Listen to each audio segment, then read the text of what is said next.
I greet you in Jesus' precious name. It is a beautiful day on the farm. It's actually starting to rain, but I've got a big hat. So that'll be okay. I'm not so sure about my cameramen. They're not wearing hats today. I want to speak to you about kindness, loving kindness. The Bible tells us in the Gospel of John, chapter 15 and verse 13, that greater love has no man than this, than a man lay down his life for his friend. It's the greatest gift you can give anybody, is to give them your very life. I want to tell you a little story I heard the other day. And it goes like this. There was a young boy that grew up in a big city. He didn't have any money. He came from a very poor family, but he was a very intelligent youngster. And he started a business when he was a young man. The business exploded. He then started another branch in the nearby city, and then another one on this side, and eventually he became a multi-millionaire. He never left that town. He stayed in that city, and the people loved him. He was their hero.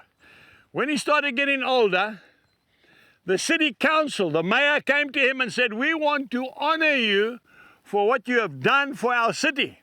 Because he took that hard-earned money and he built hospitals, children's homes, he built old age homes.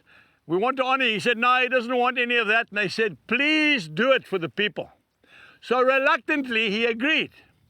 So they set the date. And that evening, he was dressed in his tuxedo, and his lovely old wife, she was dressed in her wonderful, beautiful dress.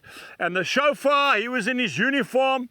He got the big black limousine out of the garage, came to the front door of their mansion, and said, "Right, sir, we're ready to go." They jumped in the back, the old man and his wife, and off they drove. As they were going towards the city hall, where the banquet was going to take place, they had a blowout in the back wheel. Now that chauffeur wasn't a mechanic. He was a driver. So he got out and he said, "I'm sorry, sir.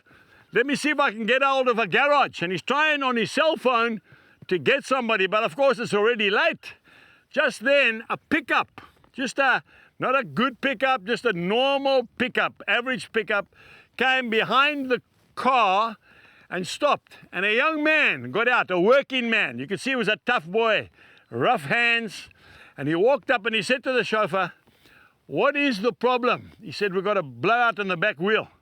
And I'm trying to find somebody to help me because I don't know how to change it." He says, "I'll do it for you." And within a couple of minutes, he had that spare wheel out of the back of the car. He got the jack underneath the car, jacked up the car, undid the wheel nuts, took the wheel off, put the spare on, tightened everything up, put the hubcap back, and put the punctured wheel in the back of the car. When he was finished, he was standing there wiping his hands with a rag. And the window came down from the back seat. And the old gentleman at the back said, "Young man, thank you for your loving kindness." He said, "Sir, it's only a pleasure." He said, "I want to give you a gift." And he got his wallet out and he took $100 note out of his wallet. He said, "That's for you." The young man said, "No, sir, I can't accept that. I just did that because I wanted to help you." And he said, "What is your name?" He took his name down. He took his phone number. He took his address. And he said, "Would you be offended if I sent your wife a beautiful bouquet of red roses?" He said, "No, that would be great."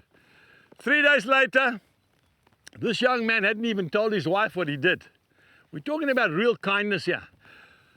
The doorbell rang and out she came, opened the door. There was a beautiful bouquet of red roses. She said to her husband, "Thank you for buying me the roses." He said, "No, it wasn't from me." And then he told her the story. A little card fell out of the bouquet.